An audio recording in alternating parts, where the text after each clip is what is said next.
nas entrelinhas lá do quarto passo, né, do quinto passo, a natureza exata de todo o conflito humano como sendo o pensamento psicológico.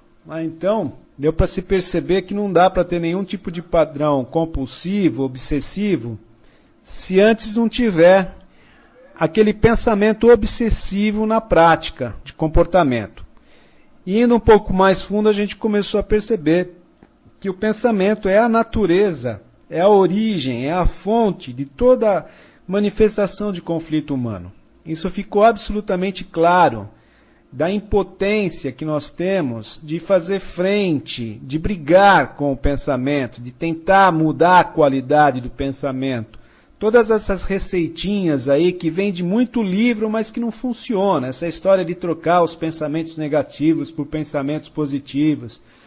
Isso aí para nós não funcionou, né? Então houve uma percepção clara da impotência diante do fluxo do pensamento, a impotência diante das imagens, dos monólogos, das projeções, das lembranças. E também essa impotência diante desse estado de torpor hipnótico que a mente, devido esse vício que nós temos de ter identificado como sendo o pensamento, como sendo as emoções, por vezes acaba se instalando na gente, esse estado de torpor hipnótico que acaba levando a ansiedades, a medos infundados e a uma série de sintomas torturantes que todos vocês devem conhecer muito bem. É preciso deixar bem claro que aqui a gente trata da questão do pensamento psicológico, que é esse pensamento que ocorre no background da nossa mente, que ocorre no fundo, enquanto você tem aquele pensamento técnico ali, enquanto você está usando o teu pensamento técnico para fazer a comida, preparar um feijão, preparar um arroz, para preparar a sua conta, o seu depósito bancário, pensar em qual o melhor caminho para ir para determinado local, enquanto tem essa parte tua ali ativa, o fundo, a mente está ali falando o tempo todo, criando projeções, lembranças, memórias, conjecturas, né?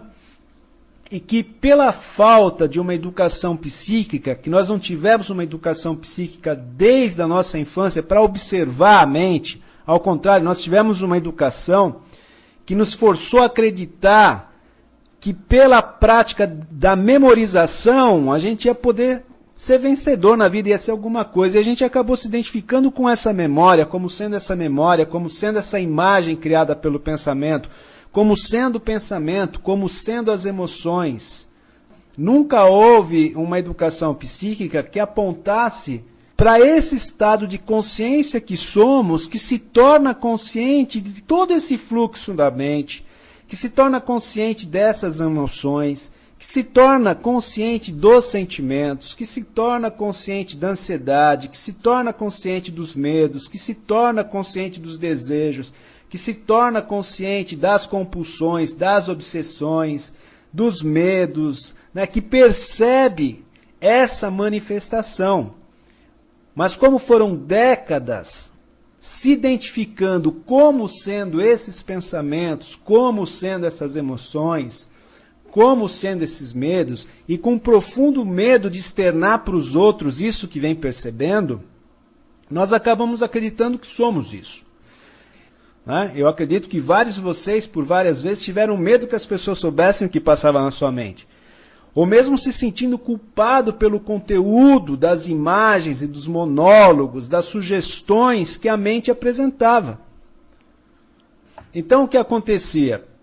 Como desde criança nós não fomos incentivados, não tivemos uma educação, não tivemos uma cultura que nos incentivava a questionar tudo, a observar tudo por nós mesmos, mas sempre nos incentivou a correr para o livro, a correr para o colo de alguma pessoa significativa.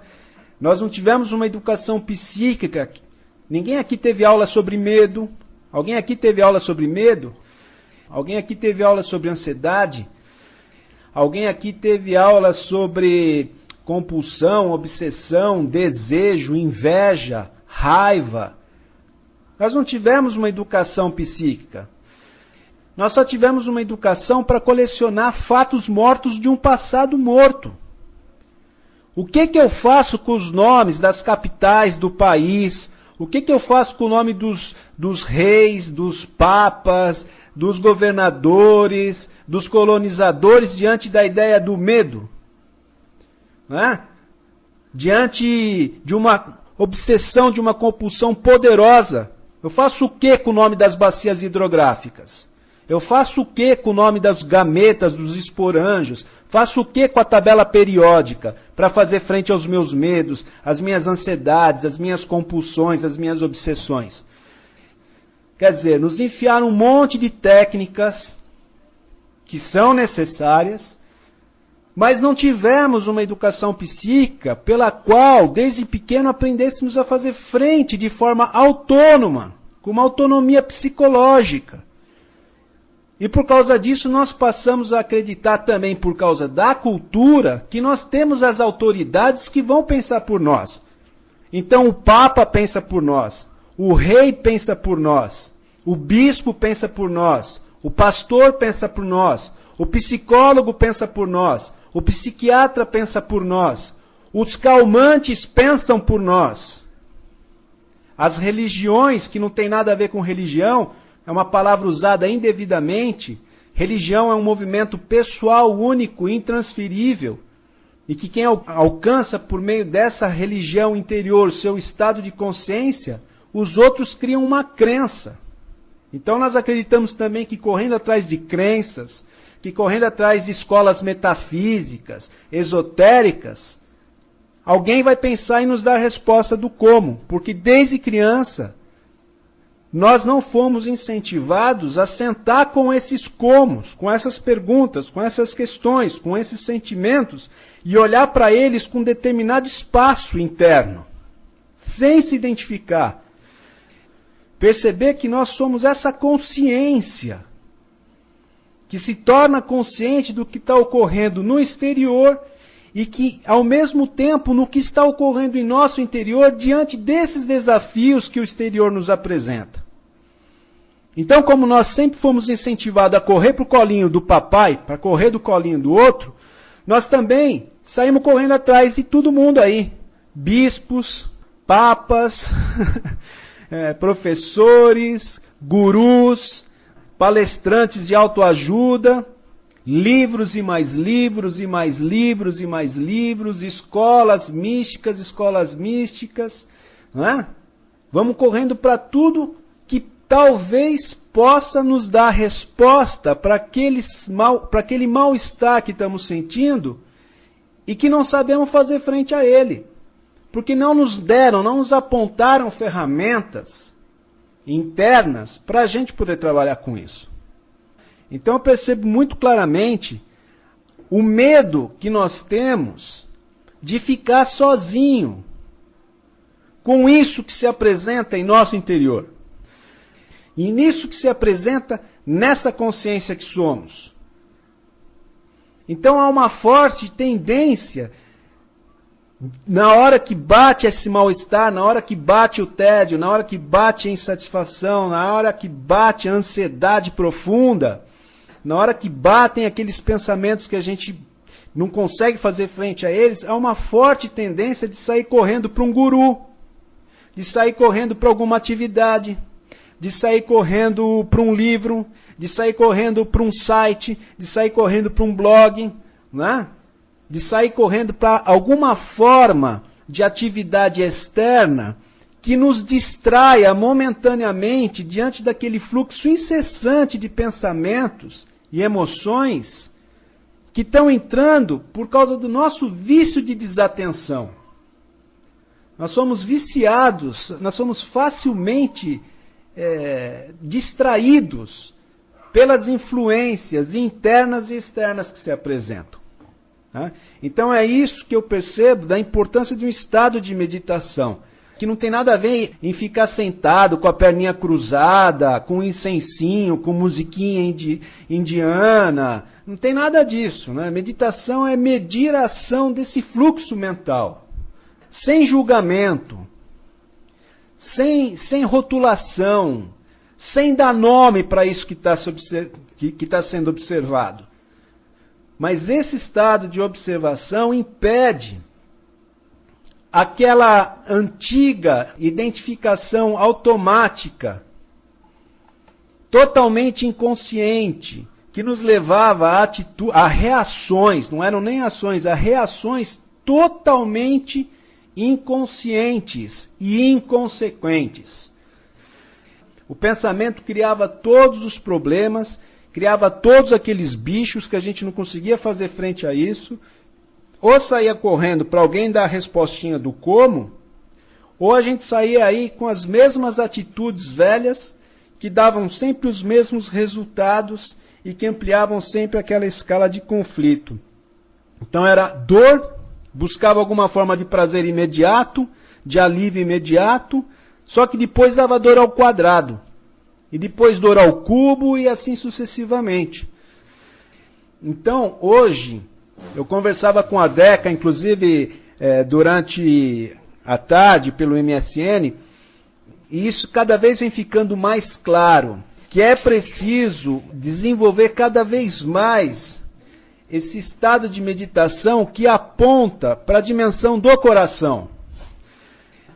Nós estamos muito no nível mental, mesmo essa questão de quando começamos a nos tornar conscientes desse fluxo mental, né, desse fluxo dos pensamentos, dos sentimentos, das emoções, essa preocupação mesmo em estar o tempo todo observando isso faz com que a gente perca essa dimensão do sopro que somos, do sopro que nos habita, do ser que somos, desse ser que não precisa de palavras, que esse ser que observa todo esse movimento interno, desse ser que observa tudo isso que ocorre. Eu não sei na história aí dos confrades aí, mas eu cresci com as pessoas significativas em volta de mim, achando que é problema se você estiver parado sem estar fazendo nada. Às vezes mesmo aqui, eu vejo, quando eu estou sentado aqui no meu quintal, aqui, as pessoas olham alguém parado, um adulto parado, sem nada, sem fazer absolutamente nada, e a primeira ideia que tem é que a pessoa está passando mal, que tem alguma coisa errada com ela, que ela está com algum problema profundo. Ninguém olha assim, puxa, ele está curtindo assim, ele está curtindo a natureza. Não, o olhar do adulto é que é errado. Quantas vezes as pessoas passaram por mim, eu sentado numa cadeira, e viram para mim e falaram assim, ê, vidão, hein? Ô, tá com a vida que eu queria, hein? Tá com a vida que eu pedi a Deus. Quer dizer, o estar num estado meditativo é visto de forma, me fugiu a palavra, perniciosa. Tem algo errado aí. Não é? Então é óbvio que leva um certo tempo para perceber que existe uma inteligência nesse movimento de recentramento, não é? Em que ao mesmo tempo que está ali a percepção desse fluxo da mente, há a percepção também que há um ser percebendo esse fluxo da mente. Não é? E há hoje uma profunda consciência da limitação, inclusive, mesmo fazendo uso de todo esse conteúdo, de todo esse paradigma que se apresenta. Esse paradigma, ele serve para remediar. Todo esse material que eu vejo aqui de Krishnamurti, de Eckhart Tolle, de Osho, é um material que são ferramentas que vão apontando para isso. É como o próprio Osho fala, é um dedo apontado para a Lua, mas não é a Lua.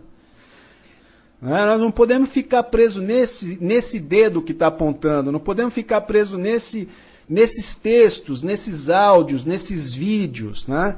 Há uma percepção, vai formando a consciência da limitação, da razão, da lógica, do entendimento, do conhecimento, mesmo desse material, para fazer com que ocorra essa explosão, esse poderoso insight que pode quebrar essa dualidade desse estado de observador e coisa observada. Isso hoje aqui com o Alt é uma vivência profunda, isso não tem nada a ver com entendimento intelectual. É a percepção da limitação do observador. Né? O observador, por mais conhecimento, por mais livros que tenha lido de Krishnamurti, de Osho, do raio que o parta, esse observador não tem o poder de fazer cessar essa divisão entre observador e coisa observada. Há que ocorrer algo sobrenatural, no sentido de ser superior a esse estado de observação que hoje para nós já é natural, mas que se você for falar para alguém que nem sabe o que é isso, né, soa profundamente sobrenatural isso que nós estamos conversando. Então hoje há uma profunda consciência interna de que algo além das palavras, algo além do conhecimento, algo além de toda a vivência, de toda a prática do observador, precisa ocorrer para que cesse esse movimento ininterrupto da mente, com suas lembranças, com suas projeções automáticas, não convidadas, que entram da forma que querem, com as imagens que querem, com as falas que querem, com as brigas que querem, né, com os monólogos, diálogos, triálogos, sem que essa consciência solicite. Então eu percebo que sem a manifestação de algo superior a essa própria observação que hoje se apresenta, o pensamento não terá como ser um servidor de confiança nas mãos de uma consciência amorosa. O pensamento por si só, ele é fragmentador, ele é divisor, ele é separatista. Ele vive em constante estado de buscar inimigos externos. Vocês devem perceber isso no cotidiano de vocês, né? Que por vezes vocês estão lá lavando uma louça, lavando uma roupa, limpando um banheiro, limpando o carro. Vocês estão fazendo alguma atividade e a cabeça está sozinha, brigando com o vizinho, com o irmão, com o Lula, né? Brigando com o Corinthians porque perdeu de 3 o São Paulo. Quer dizer, a cabeça está sozinha, correndo para cá, para lá, para cá, para lá, pulando de galho em galho. Né? Isso demanda energia, demanda uma perda de energia vital. Ninguém, quando chega em casa e guarda o carro na garagem, deixa o motor ligado. Por que nós deixamos a mente ligada o tempo todo? Se deixar o motor do carro ligado o tempo todo, o que acontece? E é exatamente isso que está acontecendo conosco. Essa mente está se desgastando. Né? Então eu percebo que mesmo com todo esse conteúdo que se apresenta, que vai nos tornando cada vez mais próximos da consciência que somos, é difícil até falar disso porque as palavras nos limitam demais. Não tem alguém aí que está se aproximando da consciência. Mas enquanto essa consciência não fazer frente total a esse pensamento que insiste em dominar, em direcionar o freguês aqui, não tem como saber o que é uma vida isenta de conflitos. Não tem como saber o que é uma vida livre dessa insegurança, livre desses medos infundados, livre dessas obsessões, compulsões, comportamentos condicionados ao longo de décadas. Pode perceber que a gente melhora aqui um pouquinho, daqui a pouco está recaindo aqui e volta ali. Quer dizer, esse movimento de vai e vem. Então, há que ocorrer, nós podemos usar aí várias palavras que os homens têm tentado apontar para isso, né? Um estado de graça, um insight, um nirvana, sei lá o nome que vocês quiserem dar, né?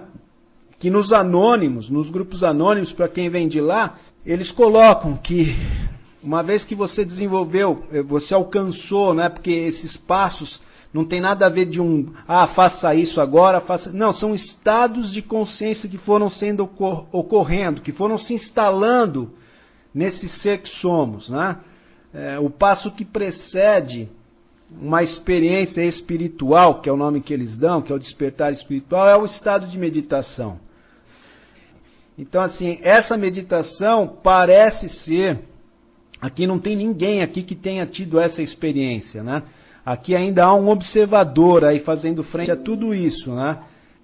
essa experiência de meditação parece ser o que precede essa experiência da realidade, da verdade, né, Deus, o nome que a gente puder usar a isso, né? Hoje aqui há esse estado de meditação, há esse estado de não estar mais fugindo de qualquer tipo de manifestação, de não estar mais tentando narcotizar essas emoções. Então, só para encerrar minha fala aqui, que eu já falei demais até, gente, eu dizia o seguinte: hoje o momento do Alt, eu queria deixar claro essa vivência, esses passos que vêm lá dos anônimos, para mim não são uma tabelinha, uma regrinha a ser seguidas, são estados de consciência de que um buscador sério vai se deparando com isso. Então, assim, eu vou terminar a minha fala por aqui, mas o que eu tenho é que sem uma vivência direta de algo que transcenda os limites,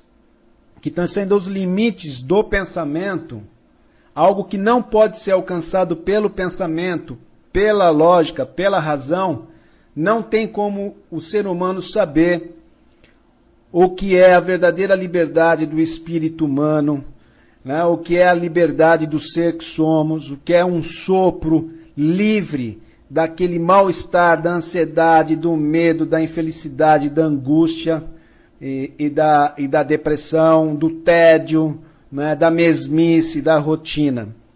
Então é isso daí, confrades. Eu fico por aqui, fico um abraço a todos, um forte abraço, um beijo no coração e um chute nas canelas. Valeu, gente.